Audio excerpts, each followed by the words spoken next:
Commander Jake Morrison stood on the bridge of the UES Defiant, watching the stars through the main screen. After 3 years of deep space travel, they had finally reached the edge of known space.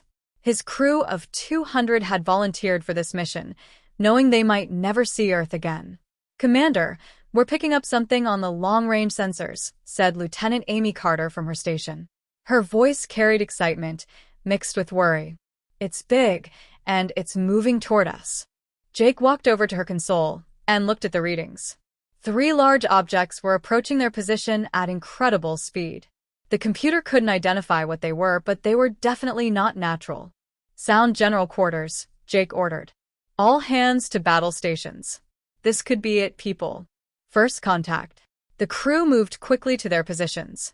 Jake had trained them well over the past 3 years.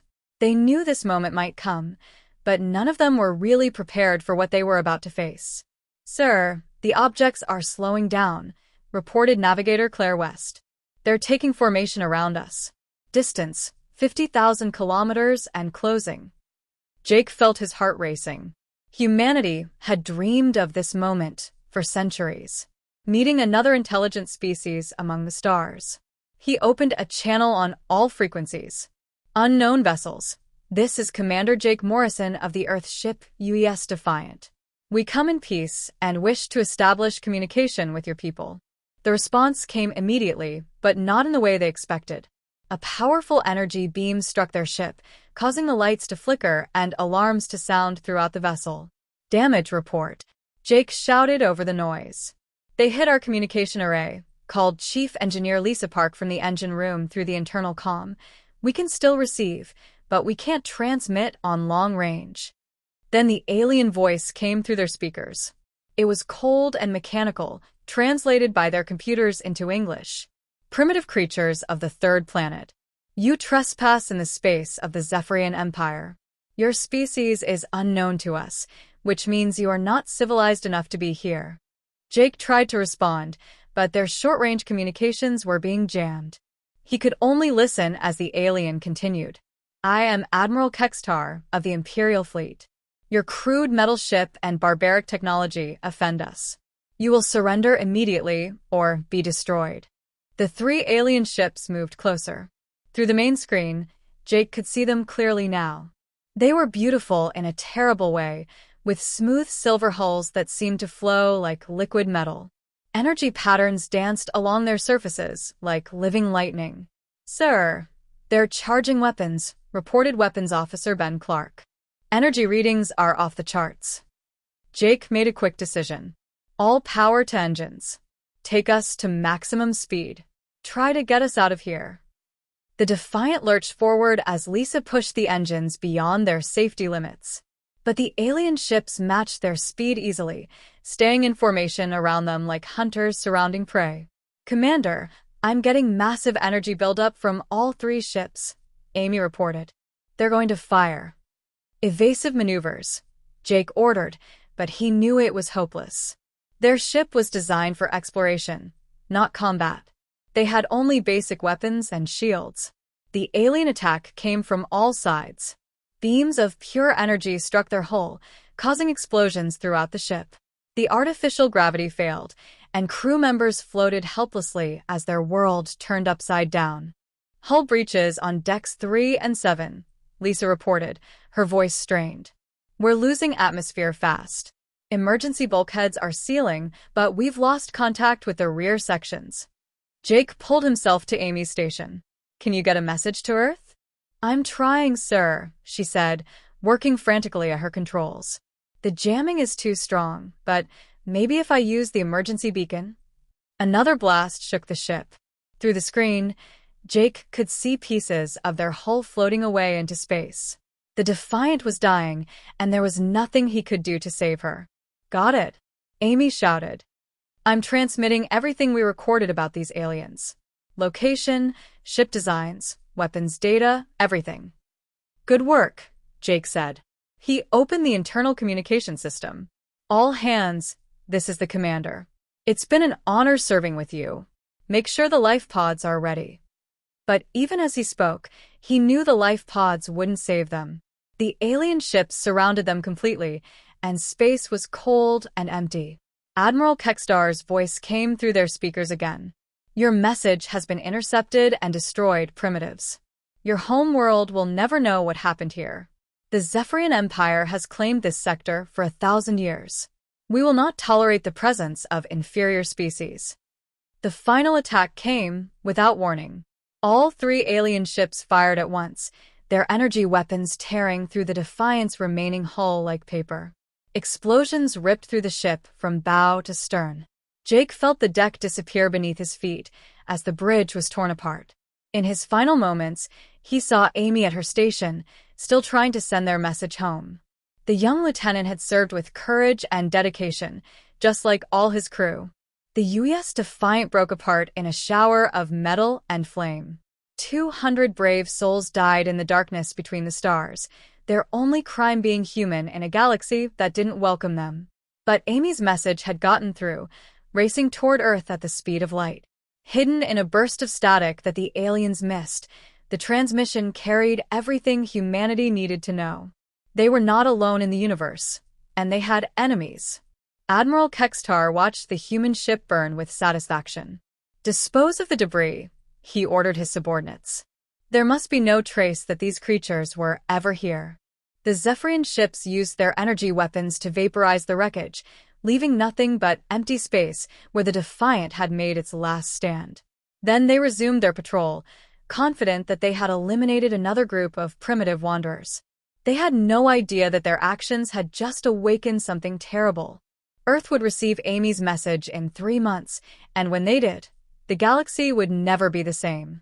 The war had begun, though only one side knew it yet, and humanity, as they always did when threatened, would find a way to fight back. President Helen Brooks stood in the Situation Room deep beneath the White House, staring at the data that had arrived from the edge of space 3 months ago. The message from the UES Defiant had changed everything humanity thought they knew about their place in the universe. "Show me the analysis again," she said to Dr. Alex Harper, the chief scientist of Project Goliath. Alex activated the holographic display, showing the 3 alien ships that had destroyed the Defiant. The energy signatures are unlike anything we've ever seen. Their weapons appear to manipulate matter at the atomic level, and their ships can bend space around them for faster than light travel. "What about their weaknesses?" asked General Robert Stone, chairman of the Joint Chiefs. "That's the problem, ma'am," Alex replied. "Based on the data we received, they don't seem to have any. Their technology is centuries ahead of ours in almost every way." Helen walked to the window that looked out into the underground facility. Through the reinforced glass, she could see the massive construction bay where Project Goliath had been working in secret for the past 15 years. "Except for one thing," she said quietly. "They don't think like us." The UES Retribution hung in the construction bay like a sleeping giant. At nearly 2 kilometers long, it was the largest ship humanity had ever built. But size wasn't what made it special. What made it special was that it was built to fight in a way that no alien civilization had ever seen. "Captain Davis is here, ma'am," announced her aide. Ryan Davis entered the room and saluted. At 45, he was one of humanity's most experienced space commanders, having led the colonial expeditions to Mars and Europa. His weathered face showed the stress of the past few months since learning about the alien threat. "Captain, are you ready to take command?" Helen asked. "Yes, ma'am. My crew is already aboard and running final systems checks. We can launch within the hour if needed." Helen nodded and turned to address the room. "Ladies and gentlemen, for 15 years we've been building the Retribution as a deep space exploration vessel. Now it's become our only hope for survival." She pressed a button, and the lights dimmed as a new holographic display showed the ship's specifications. While the aliens developed energy weapons and sophisticated shields, we took a different path. We perfected the art of kinetic warfare. The display zoomed in on the ship's main weapons. The Retribution carries 12 Mark 7 railguns, each capable of firing tungsten slugs at 10% of light speed. Our missile systems use pure fusion warheads with yields up to 50 megatons. General Stone stepped forward. "The aliens' shields are designed to deflect energy attacks. But a solid projectile moving at relativistic speeds? That's physics they can't argue with. Dr. Harper added more technical details. Our computer simulations show that their energy shields will be almost useless against kinetic weapons. It's like trying to stop a bullet with a flashlight beam. Captain Davis studied the weapon systems with professional interest. What about their ship's armor? According to our analysis, they rely on energy shielding rather than physical armor, Alex explained. Their hulls appear to be optimized for energy efficiency and aesthetic appeal, not stopping solid projectiles. Helen turned to face the group. The Retribution will be carrying a crew of 2,000, the best and brightest from every nation on Earth. They all volunteered, knowing this is likely a one-way mission. She walked over to another display showing the ship's crew roster. Chief Engineer Lisa Park has overseen the installation of our fusion antimatter hybrid engines. They'll give us speed and maneuverability the aliens won't expect. Lieutenant Commander Kate Stone will handle weapons systems, continued the president. She's developed new targeting algorithms specifically for engaging fast-moving alien craft. Captain Davis nodded as he reviewed the crew assignments. What about intelligence gathering? We need to know more about their capabilities and weaknesses. That's where Ben Clark comes in, Helen replied. He's our best tactical analyst. He'll be studying their combat patterns and finding ways to exploit them. General Stone brought up the strategic situation. Intelligence reports suggest the aliens are massing a large fleet at the edge of our solar system. They're planning something big. An invasion fleet, Helen said grimly. They want to make an example of Earth. Show the galaxy what happens to species that don't bow to their empire. Dr. Harper activated another display showing intercepted alien communications. We've been monitoring their transmissions. They refer to us as primitives and metal throwers. They don't take us seriously as a threat. That's going to be their biggest mistake, Captain Davis said with a cold smile. Helen walked over to the window again, looking at the massive battleship. The Retribution represents 15 years of human ingenuity and determination. While other nations built weapons to fight each other, we built something to fight for all of humanity. The ship's hull was a dark gray metal that seemed to absorb light rather than reflect it. Unlike the flowing, artistic designs of alien vessels, the Retribution looked like what it was, a weapon built for war. Every line and angle was designed for function over form. Our stealth systems use a combination of radar-absorbing materials and electromagnetic dampeners, explained Dr. Harper. We can get close to their fleet before they even know we're there. And our FTL drive works on spatial compression rather than their jump gate technology, added Chief Engineer Park, who had just joined the meeting. We can take routes they don't expect and arrive without warning. Captain Davis reviewed the mission parameters one final time. So our job is to hit them hard and fast, cause as much damage as possible, and hopefully buy Earth time to prepare better defenses. That's right, Helen confirmed. You'll be taking the war to them instead of waiting for them to bring it to us. It's a desperate plan, but it might be our only chance. General Stone pulled up intelligence reports on alien fleet movements. They have over 300 ships gathering near Proxima Centauri. Your job is to hit their command vessels and disrupt their invasion plans. The president turned to address Captain Davis directly. Ryan, I won't lie to you. The odds of you and your crew coming home are almost zero. But if you can show the aliens that humanity won't go quietly into the night, maybe other species in the galaxy will find the courage to stand up to them too. Captain Davis straightened his shoulders. We understand the risks, ma'am.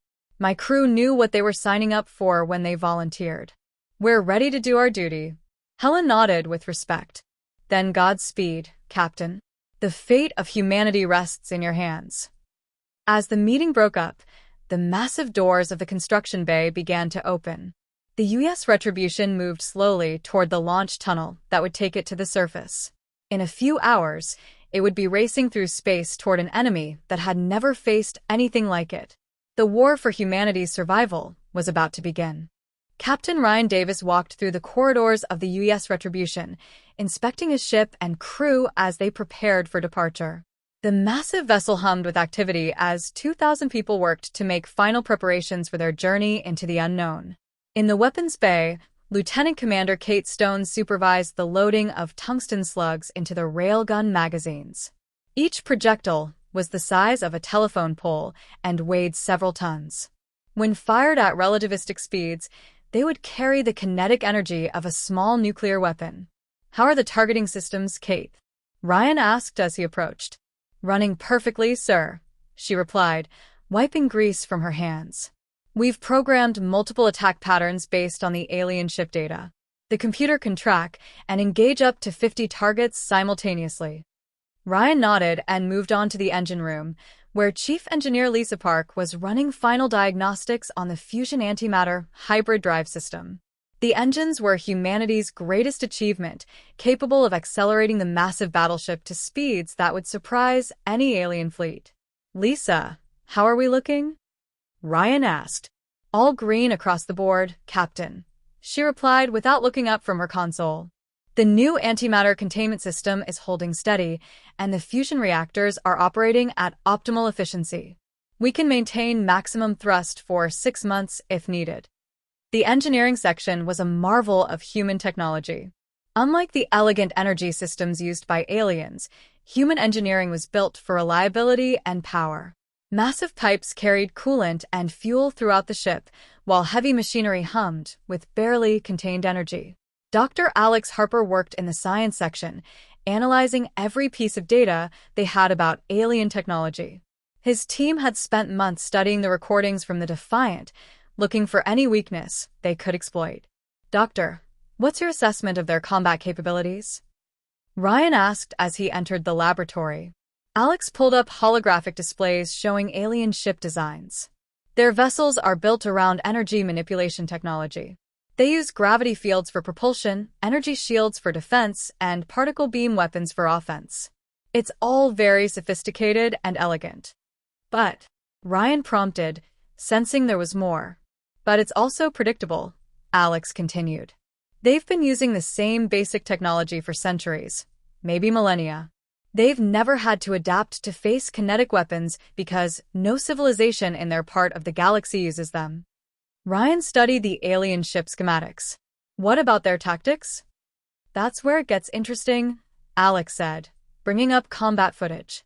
"They fight in formation, using coordinated energy attacks to overwhelm enemy shields. Their ships move in precise patterns, like a dance. It's beautiful, but it's also rigid." "Rigid is good," Ryan replied. "Rigid means predictable, and predictable means we can plan for it." In the communications center, Lieutenant Sam Turner monitored alien transmissions from across the galaxy. The aliens didn't bother to encrypt their messages, apparently confident that no primitive species could understand their language. "Captain, you need to hear this," Sam said as Ryan entered the comm center. "We intercepted a transmission from their fleet commander to the Zephyrian High Command." The alien voice came through the speakers, translated by their computers. "The primitive species from the third planet of System Sol must be eliminated as an example to other inferior races. Their destruction will demonstrate the futility of resistance to the Empire." Ryan's jaw tightened as he listened to the cold, arrogant tone. These aliens had destroyed the Defiant and killed 200 people without a second thought. Now they plan to do the same to Earth. "There's more, sir," Sam continued. "They're calling in reinforcements from across their empire. Intelligence estimates they'll have over 500 ships by the time they reach Earth." 500 ships, Ryan repeated quietly. The odds kept getting worse, but he had expected that. "What about their timeline?" "Based on their transmission schedules, they'll be ready to move on Earth in about 2 months, Sam replied. Ryan nodded and continued his inspection tour. In the tactical center, Ben Clark worked with a team of analysts to develop attack strategies based on everything they knew about alien combat methods. "Ben, show me what you've got," Ryan said. Ben activated the main display, showing a 3-dimensional representation of the alien fleet formation. They arranged their ships in a spherical pattern, with command vessels in the center and fighters on the outside. It's designed to provide maximum coverage with their energy weapons. "How do we break it?" Ryan asked. "Hit and run attacks," Ben replied, highlighting different sections of the formation. "We use our speed and stealth to get in close, target their command ships with kinetic weapons, then get out before they can coordinate a response. The tactical display showed the Retribution moving through the alien formation like a ghost, striking without warning and disappearing before the enemy could react.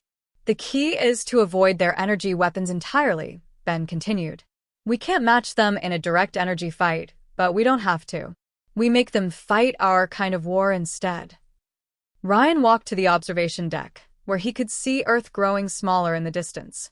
The blue and white marble that held all of human civilization looked so fragile from out here. In a few months, alien warships would be orbiting that beautiful world, preparing to destroy everything humanity had ever built. Navigator Claire West joined him at the viewing port. Captain, we're approaching the edge of the solar system. Ready to engage FTL drive. Take us out, Claire, Ryan ordered. Set course for the alien staging area. The ship's spatial compression drive activated with a low hum that could be felt throughout the hull. Unlike alien jump gates that created obvious energy signatures, human FTL technology worked by folding space itself. To outside observers, the ship would simply vanish without a trace. As Earth disappeared behind them, Ryan thought about the message they were carrying into enemy space. Humanity would not surrender without a fight. They would not beg for mercy or accept slavery.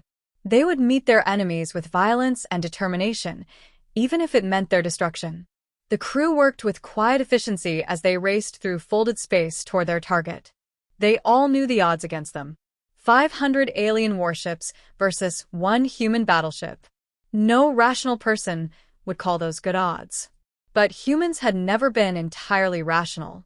They had climbed out of caves to build cities, crossed oceans to find new lands, and reached for the stars when everyone said it was impossible.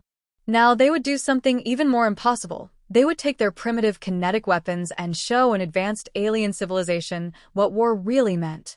In the ship's chapel, crew members of different faiths prayed to their various gods for strength and courage. In the recreation areas, others played games and told jokes to keep their spirits up. Some wrote letters to families they might never see again. But throughout the ship, there was a sense of purpose that bound them all together. They were not just fighting for Earth. They were fighting for the idea that no species had the right to exterminate another simply because they considered them inferior. The U.S. Retribution raced through the darkness between stars, carrying humanity's declaration of war to an enemy that thought they had already won. The galaxy was about to learn that humans did not die quietly. The U.S. Retribution traveled through folded space for 6 weeks, racing toward the alien fleet that was gathering to destroy Earth. Captain Ryan Davis used the time to drill his crew relentlessly, preparing them for the battle that would determine humanity's fate. In the Combat Simulation Center, teams of officers practiced coordinated attacks against holographic alien ships. The computer recreated the Zephyrian vessels based on data from the Defiant, allowing the crew to study their enemies' movements and weaknesses. Remember, their energy shields are designed to deflect particle beams and plasma bursts, instructed Lieutenant Commander Kate Stone during a weapons training session. But a tungsten slug traveling at 30,000 kilometers per second doesn't care about energy fields. It's going to punch right through. The crew practiced loading and firing the massive railguns until they could do it in complete darkness. Each weapon required a team of 6 people to operate, and timing was critical. In battle, they would have only seconds to acquire targets and fire before the aliens could react. Chief Engineer Lisa Park spent her time fine-tuning the engines for maximum performance. The fusion antimatter hybrid system was powerful, but it had never been tested in actual combat conditions. She ran countless diagnostics, checking every system that would keep them alive when the shooting started. Captain, I can give you emergency power that will boost our speed by 20%, she reported during one of their daily briefings. But it will burn out the containment systems. We'll have maybe 10 minutes before we lose the engines entirely. Save that for when we really need it, Ryan replied. When the time comes, I'll let you know. Dr. Alex Harper worked with his science team to analyze intercepted alien communications. They had learned to decode basic Zephyrian military transmissions, giving them insights into enemy plans and capabilities. Sir, we've identified their command structure, Alex reported. Admiral Kextar, is leading the fleet from a massive dreadnought called the Sovereign's Will. If we can take out that ship, it should disrupt their entire battle plan. Ryan studied the intelligence reports with Ben Clark, his tactical officer. The alien fleet was even larger than initial estimates, with over 600 ships now gathered at the staging area near Proxima Centauri. How do we get close enough to hit their command ship without being detected? Ryan asked. Ben pointed to the fleet formation on the tactical display. They're arranged in a defensive sphere, but there's a blind spot here, where the gravity from Proxima Centauri creates sensor interference. If we approach from that angle, we might get within firing range before they spot us. Might isn't good enough, Ryan replied. We need certainty. Sir, if I may, interrupted Navigator Claire West. Our spatial compression drive creates a different signature than their jump gate technology. Their sensors are calibrated to detect energy-based FTL systems. They might not even recognize our approach as artificial. The plan began to take shape. The Retribution would drop out of FTL behind Proxima Centauri, using the star's radiation to mask their approach. They would coast in on minimal power, making themselves as small a target as possible until they were close enough to strike. In the ship's mess hall, crew members gathered for meals and conversation. The food was standard military rations, but the company was good. People from dozens of different nations worked together with a common purpose. Earth's old divisions seemed meaningless when faced with alien extinction. Communications officer Sam Turner intercepted more enemy transmissions each day. The aliens spoke freely about their plans, apparently confident that no primitive species could understand their language. Captain, they're planning to make Earth an example, Sam reported during one briefing. They want other species to see what happens when you resist the Zephyrian Empire. They're going to destroy our cities one by one, broadcasting it across the galaxy. The crew's faces hardened as they heard this news. These aliens weren't just planning conquest, they were planning genocide as entertainment. Any doubts about their mission disappeared. They were going to hit these bastards as hard as possible. Ryan walked the corridors of a ship, talking to crew members and checking on their readiness. In the medical bay, Dr. Susan Gray prepared for the casualties they would inevitably take. In the security section, Master Chief Tony Lopez drilled his people on damage control procedures. Sir, the crew is ready, reported Executive Officer Commander Paul Ward. Morale is high, and everyone knows their job. We're as prepared as we can be. Good, Ryan replied. Because we're almost there. The ship dropped out of FTL at the edge of the Proxima Centauri system, exactly where Claire had calculated. Through the main view screen, they could see the massive alien fleet orbiting the red dwarf star. Hundreds of silver ships moved in perfect formation, their hulls gleaming with contained energy. My God, whispered someone on the bridge. Look at the size of that fleet. The alien dreadnought Sovereigns will dominated the center of the formation. It was nearly 3 kilometers long, bristling with energy weapon emplacements and protected by layers of defensive screens. Smaller cruisers and destroyers surrounded it like a swarm of deadly insects. Passive sensors only, Ryan ordered quietly. I want to know everything about their formation before we make our move. For 6 hours, they drifted closer to the alien fleet, using Proxima Centauri's radiation to hide their approach. The ship's sensors mapped every vessel, identifying weak points and target priorities. Sir, their command ship is heavily shielded, but the energy generators are located here and here, reported Ben Clark, indicating points on the tactical display. If we can hit both locations simultaneously, we should be able to bring down their defenses. What about the escort ships? Ryan asked. 12 heavy cruisers in close formation around the dreadnought. They're positioned to provide overlapping defensive fire, but that also means if we get through the outer layer, we'll have clear shots at multiple targets. Kate Stone ran final checks on the weapon systems. Railguns are loaded and charged. Missile systems are armed and ready. We have enough ammunition for one sustained engagement, sir. Ryan looked around the bridge at his crew. These people had volunteered to fly into almost certain death for the sake of their species. They deserved to know exactly what they were facing. Listen up, everyone, he announced over the ship's communication system. In about an hour, we're going to decloak and attack the largest alien fleet ever assembled. The odds against us are roughly 600 to 1. Most of us probably won't see home again." He paused, letting that sink in before continuing. "But we're not here to win. We're here to send a message. We're here to show the galaxy that humanity will not go quietly into the night. When alien children learn about this day in their history classes, they'll know that humans fought back." Throughout the ship, crew members made final preparations. Letters were sealed and stored in the ship's memory banks. Personal belongings were secured. Weapons were loaded and systems checked one last time. "Sir, we're in position," Claire reported. "Range to target, 50,000 kilometers." Ryan took a deep breath and settled into his command chair. All stations report ready for combat. One by one, department heads confirmed their readiness. The ship fell silent except for the hum of the engines and the beeping of sensor equipment. "This is it, people," Ryan announced. "For Earth. For humanity. For everyone who ever looked up at the stars and dreamed of something better." He turned to his weapons officer.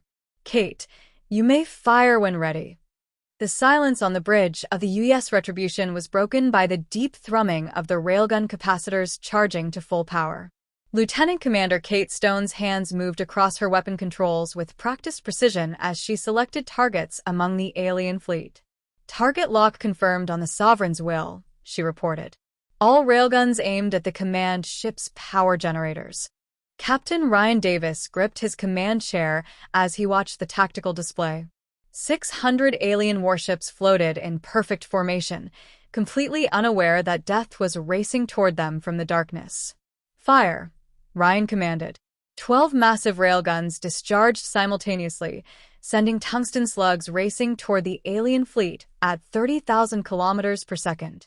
The projectiles were invisible to the naked eye, but their passage created brief streaks of light as they ionized particles in their path. The first indication of the attack came when the alien dreadnought's shields flared brilliant white, then collapsed completely as the kinetic projectiles punched through them like they weren't there. The tungsten slugs, each carrying the energy of a small nuclear weapon, tore through the ship's hull and detonated the main power generators. Explosions rippled along the length of the Sovereign's will as secondary systems overloaded. The massive ship, pride of the Zephyrian fleet, began to break apart from the inside out. "Direct hits on target," Kate reported with grim satisfaction. "Their command ship is finished." But the Retribution wasn't done yet. The ship's missile systems activated, launching fusion-tipped warheads toward the cruisers surrounding the dying dreadnought. Unlike the instantaneous railgun attack, the missiles took precious seconds to reach their targets, giving the aliens time to react. Admiral Kextar, aboard his dying flagship, screamed orders to his subordinates as the bridge filled with smoke and sparks. "All ships, emergency defensive pattern. Find that enemy vessel and destroy it." The alien fleet began to move, but their elegant formations worked against them. Ships collided as captains tried to maneuver without coordinating with their neighbors. The precise dance that made them so effective against other energy weapon civilizations became chaos when faced with kinetic attacks. "Sir, the missiles are finding their targets," reported Ben Clark from his tactical station. "Multiple hits on enemy cruisers." The fusion warheads detonated against alien hulls, creating miniature suns that overwhelmed their energy shields.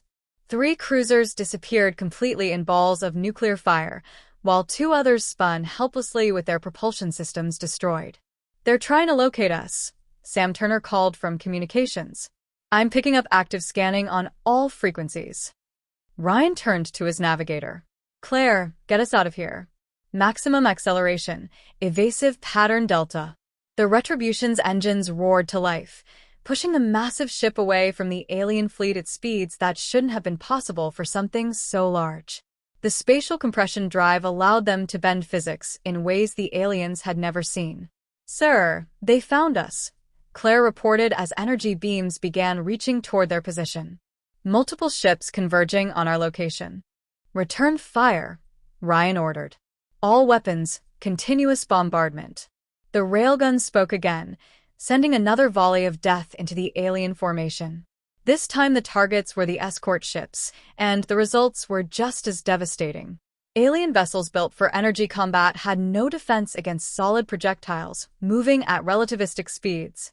Kate targeted the enemy ships with deadly accuracy, her weapon systems tracking multiple targets simultaneously. That's 4 more cruisers down. Their formation is collapsing. The alien fleet's response was massive, but poorly coordinated. Hundreds of energy weapons fired at once, turning the space around the Retribution into a storm of particle beams and plasma bursts.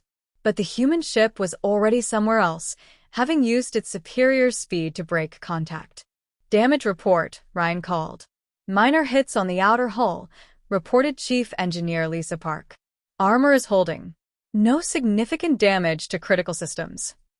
Ryan smiled grimly.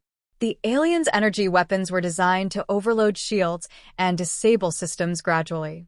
Against the Retribution's heavy armor plating, they were like flashlights against a tank.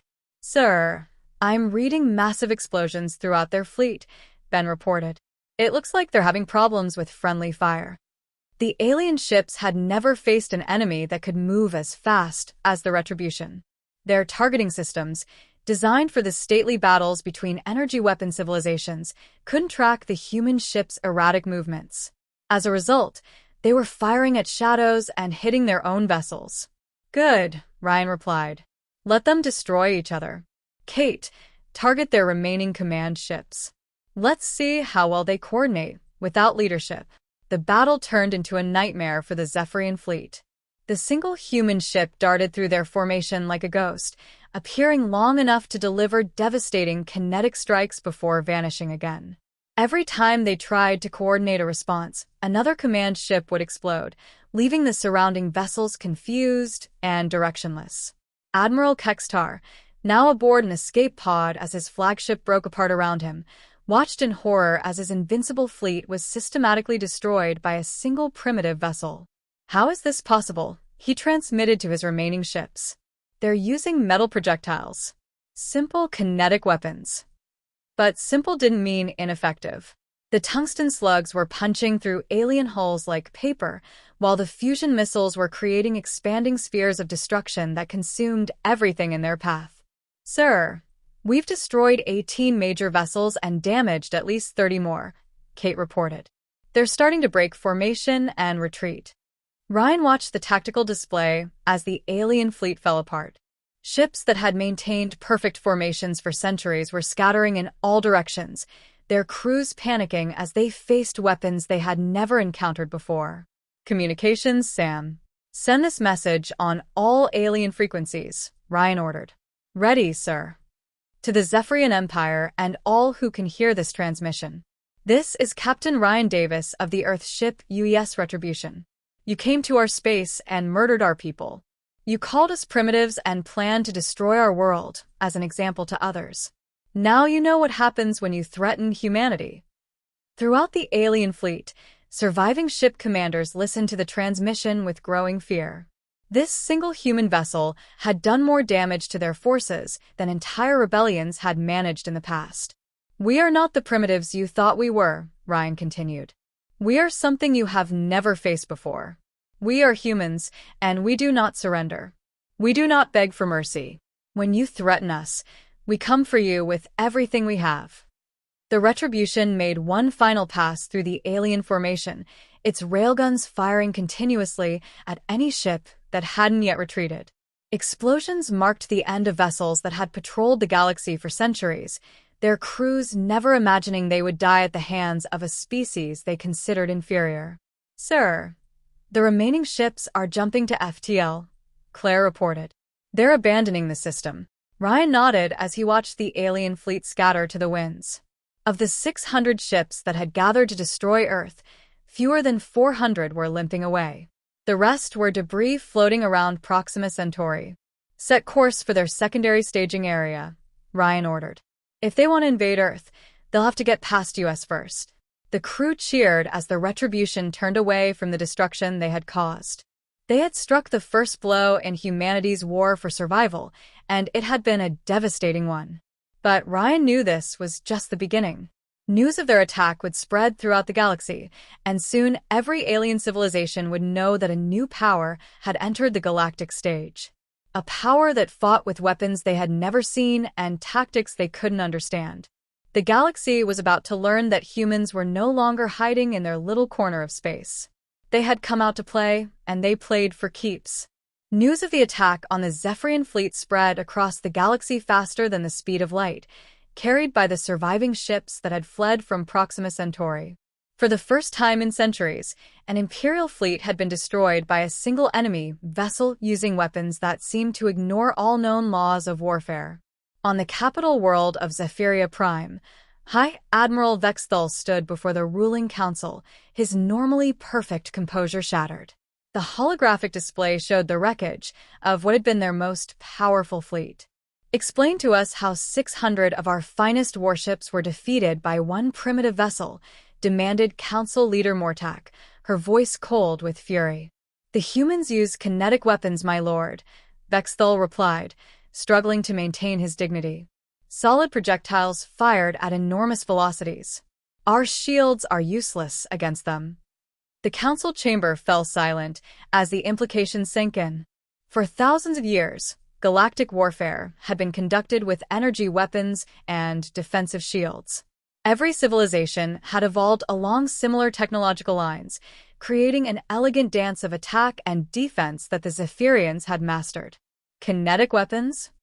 Council Leader Mortak repeated in disbelief. You mean they throw rocks at us? Rocks that move at 30,000 kilometers per second, my lord. The kinetic energy is equivalent to nuclear weapons. Across the galaxy, similar conversations were taking place in the command centers of other advanced civilizations. The Andromedans, who had fought the Zephyrians to a standstill for 3 centuries, listened with growing excitement to reports of the human attack. Finally, someone has found a way to defeat their energy shields, declared Commander Zareth of the Andromedan Defense Force. Perhaps these humans could be convinced to share their technology. But the humans weren't sharing anything. The US Retribution had vanished after its devastating attack, using its spatial compression drive to travel through routes that alien jumpgate networks couldn't follow. Captain Ryan Davis was hunting. For 3 weeks, the human battleship struck at Zephyrian outposts and supply lines throughout the sector. Military bases that had stood for centuries were reduced to rubble by tungsten slugs traveling at relativistic speeds.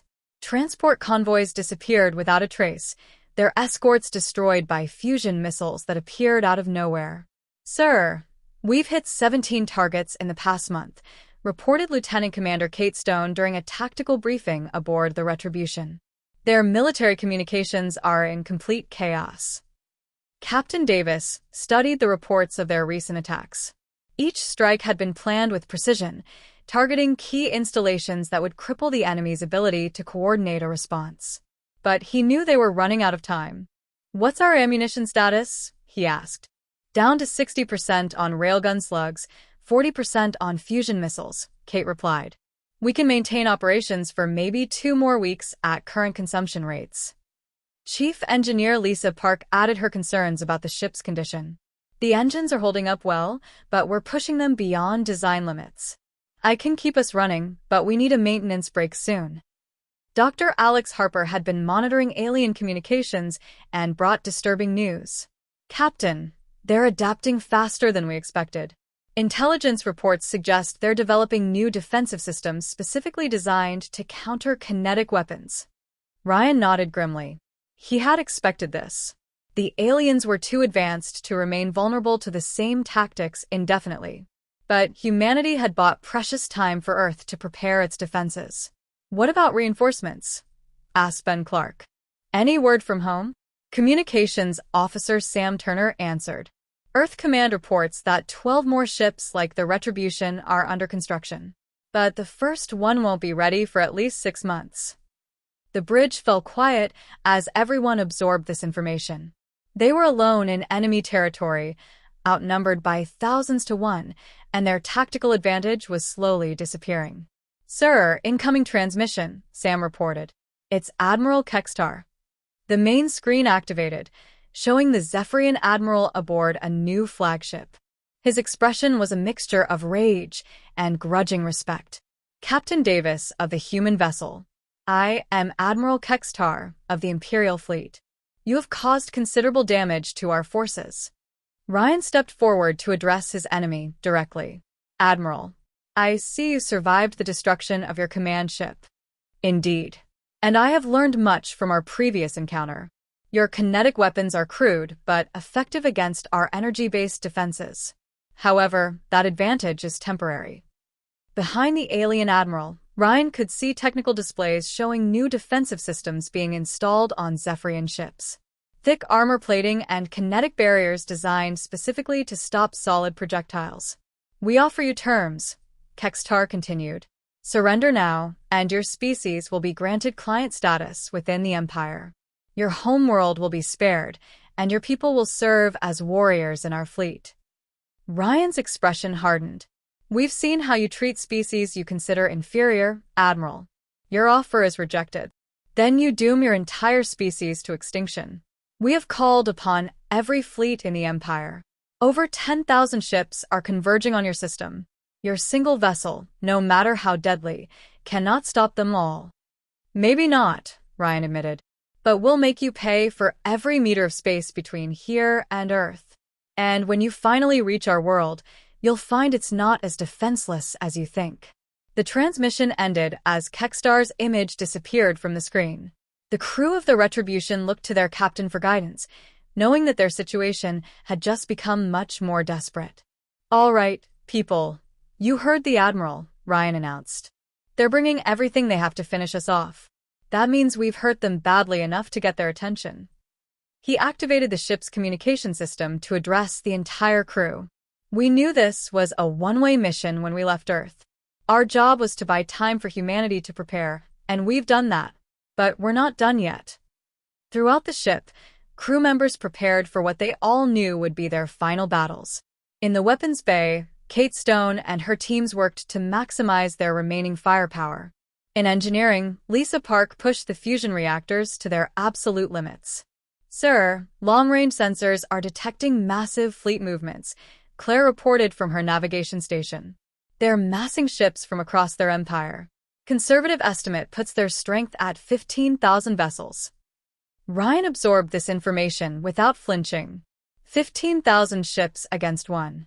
Even with their technological advantages, those were impossible odds. Then we'd better make sure they remember us, he said quietly.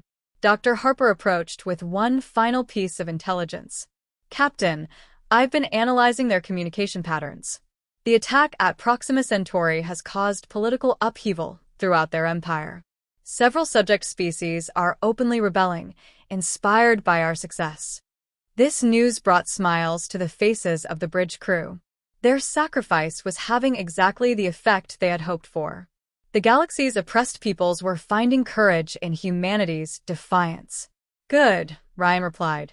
Then we've already won, even if we don't survive to see it. The U.S. Retribution altered course toward the heart of Zephyrian space, where the massive alien fleet was gathering.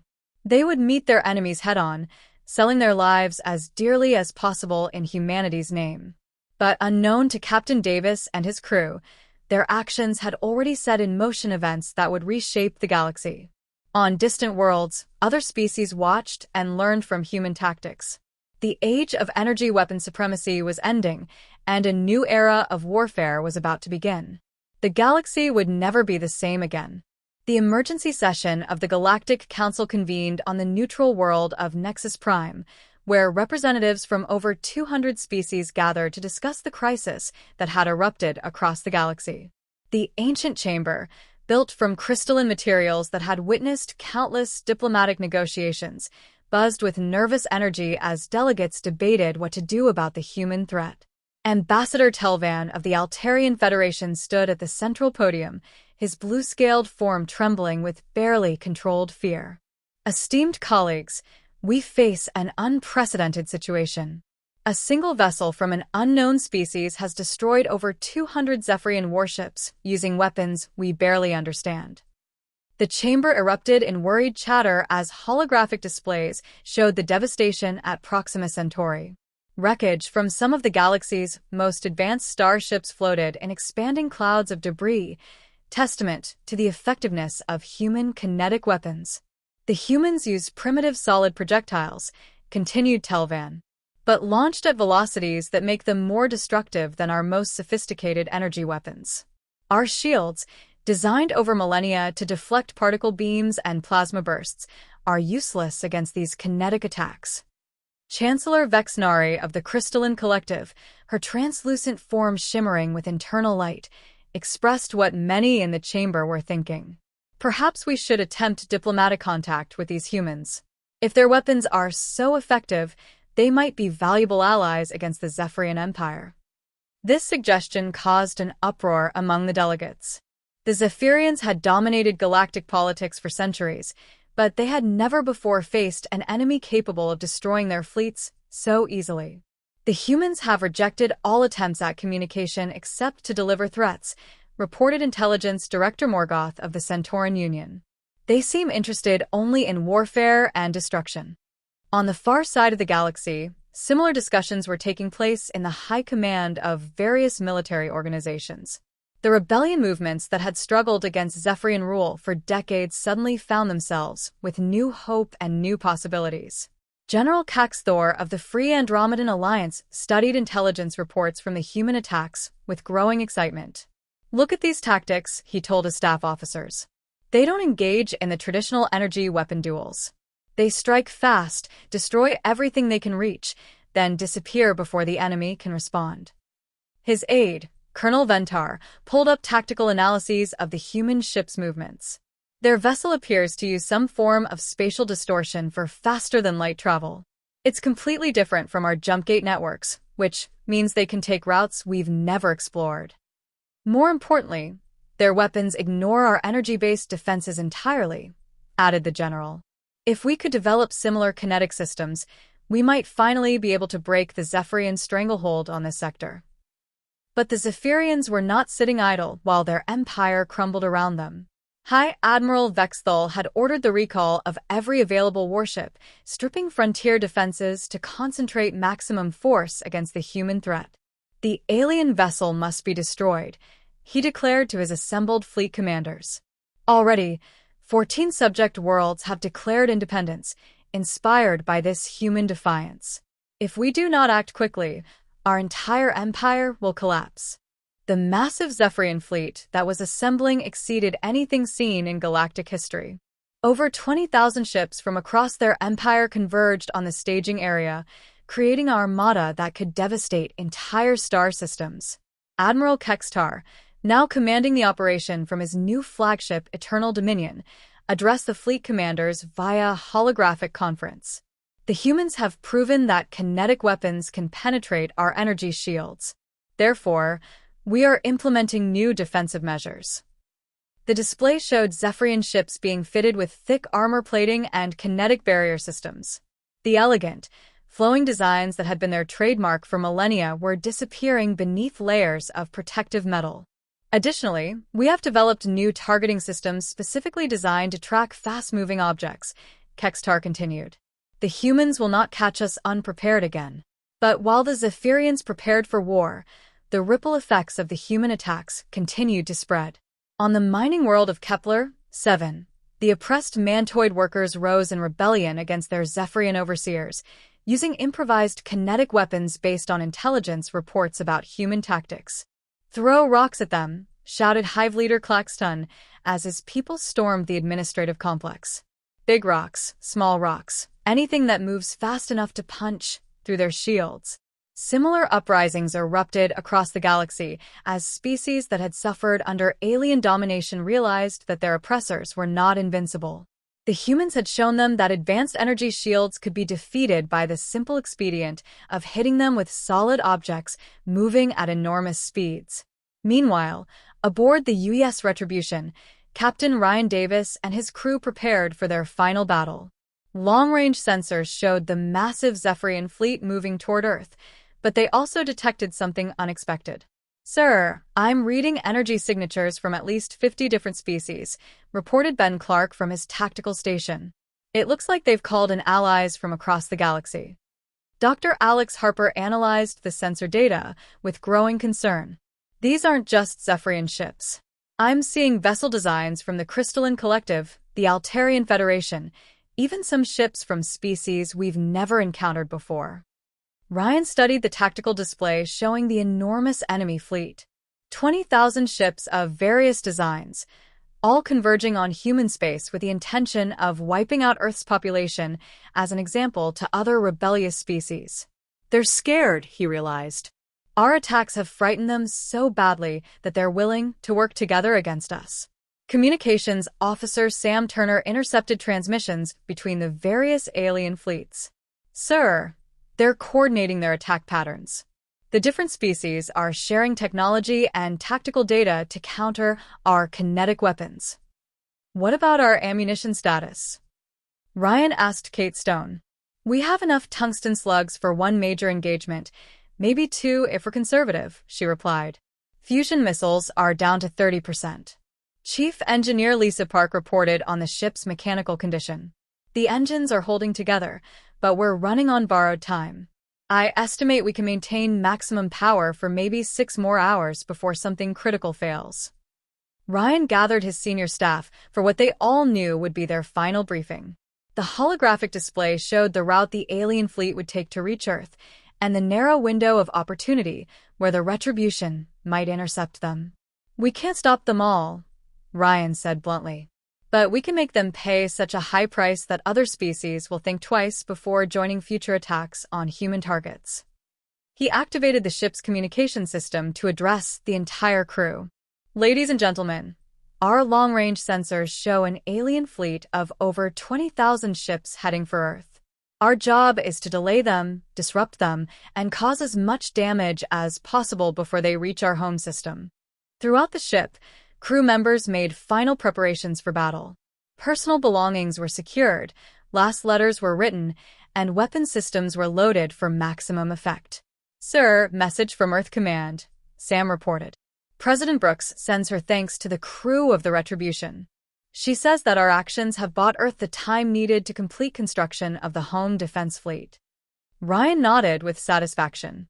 Then we've accomplished our mission. Everything from here on is bonus time.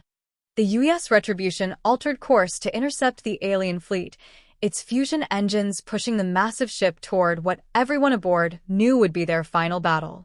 But they flew toward death with heads held high, knowing that their sacrifice would be remembered as long as humans looked up at the stars. Behind them, the galaxy burned with revolution as oppressed species rose against their masters, inspired by humanity's defiance.